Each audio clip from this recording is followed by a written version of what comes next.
Hello and welcome to that Superhero Hub. It's your boy Sam. And I'm Matt. And today we're reviewing Star Trek Discovery. So initially I thought this was going to be a two-parter, but it turns out it's going to be a three-parter. So that's the first update. Your thoughts on this episode? It turns out you were right that the lieutenant is Voq, but yeah, which we discussed last review, because I couldn't work out how it happened, because his sket sent him off to this temple place, and then randomly it turns out that, like, I guess in the space of... The problem is, I guess you got to kind of be paying attention to work out, like, there's time gaps in between each episode that are not really that obvious and stuff like that. Maybe they mention it in passing and stuff like that, but there's definitely time jumps between each episode. Because I'm sitting here thinking, well, how much time must have passed in between him disappearing, because we never saw him again up to this point or whatever, but like from there till what the time difference is between, because they were talking about how they're like zapping from one place to the other, so they've got the spore drive. They're talking about that, like, at the same time that they're about to send him off. So I don't get what the time difference is between him going to this temple place and him getting squashed and then made into the human, and then being captured on the ship. But then they explain it away by saying he was a spy and it was his purpose. So when they land, when you kind of watch the prison ship episode where he first appears, and it's like he's been there for a while, like that's not to be believed. But we were told that. But because he's a spy, I guess they could have just said whatever. Yeah, I mean, I think that's the best way to get him on board if he's a spy, isn't it? Have him be rescued. Yeah, and it explains the stupidity, because I couldn't quite work out what the kind of difference is and stuff like that. That's why I kind of wrote it off in the first off and stuff like that. Another thing as well. So basically, yeah, they're doing their command flex. They're like pretending to be the Discovery, and then they're sent to like go bomb this rebel planet. And it's like, now we'll go down there and talk, because they're trying to work out how like all the races get together and kind of have built an alliance, and how they're led by a Klingon, and how they couldn't work out. Maybe if they get that information, they can apply it in their own universe or whatever to win the war or whatever, and build a better federation. And they go down there, and it's like, so they've got like a soothsayer or whatever who's Spock's dad, and he mind melds with her, and it's like, oh yeah, she's cool and stuff like that. Then you got the lieutenant like freaking out and kicking off and trying to kill people. It's like, why didn't he mind meld him?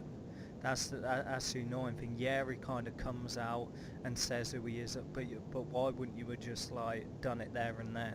That's what annoyed me, because all the while I was like, why didn't he turn around and do it to him?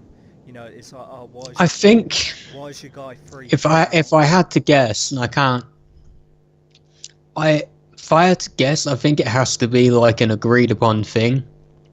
Like, I think he could force it upon him, but it's kind of frowned upon, and Sarek's quite a serious, stuck-up Vulcan who does things the way they're meant to do it, so I just don't think he would do it.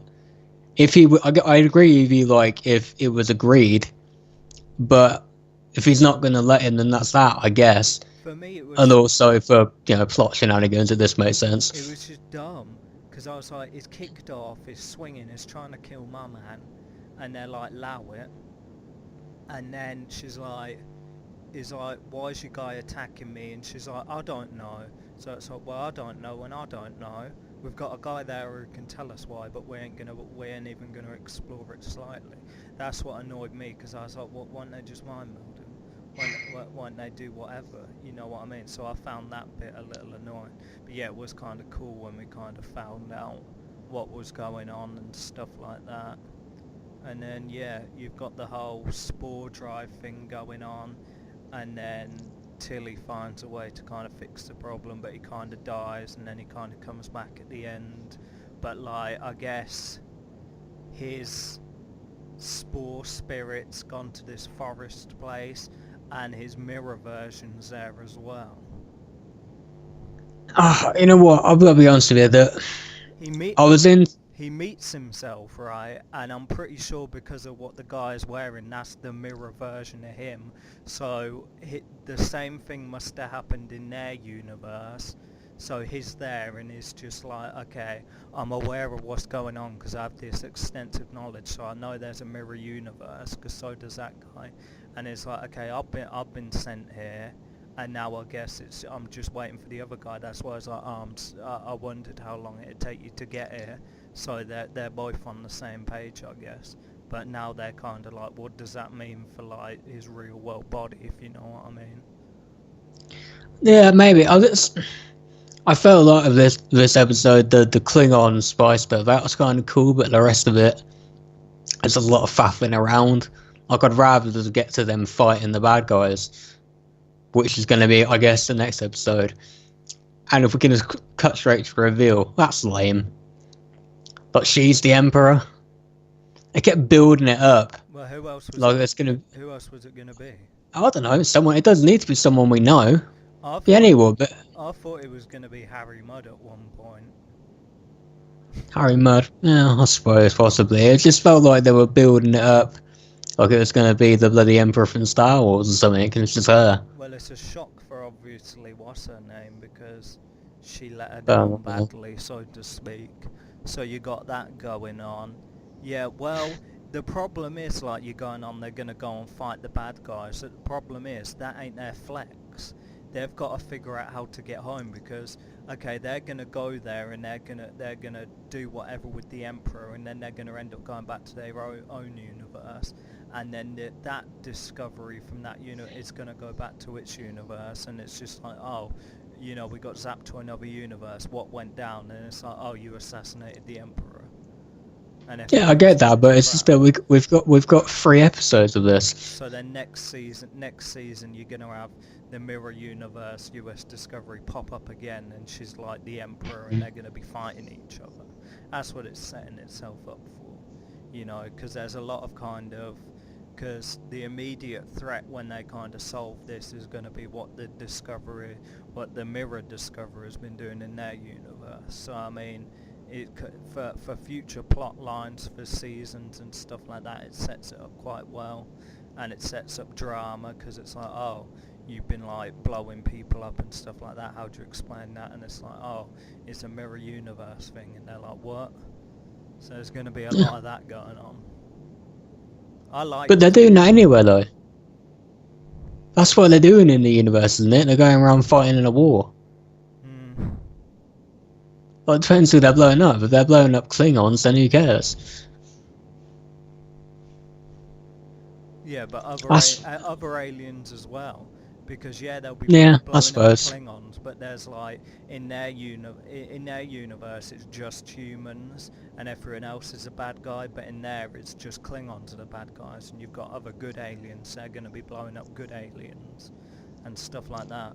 For all they know, they might establish a Terran Empire, but why they've been gone. What, one ship? I don't think so. Yeah, one not? Ship against an entire Federation. Yeah, because they'll be up against the entire Federation. It's okay, trust me. Trust me. That's the point. That they're going from. It can be dangerous because they're floating out around there, but they've gone from a place where they're dominant to where they're the minority. No, they ain't floating out there. They've got engines. They ain't floating. They're going to be cruising. Sure. Let's talk numbers. I'll give it a 7.5. I thought the Klingon stuff was pretty fun, but the rest of it just kind of lost me. I thought we could have wrapped this up an episode earlier. What do you mean fun? The Klingon I thought interesting, yeah. Okay, just checking. I'll give it an 8 because I like it, and I like the way it ended. I'm just intrigued what's going to happen now. I guess it's going to be beef between her and the Emperor, but yeah. That's my thoughts. I'm Sam. I'm Matt. And we'll see you next time on the Superhero Hub.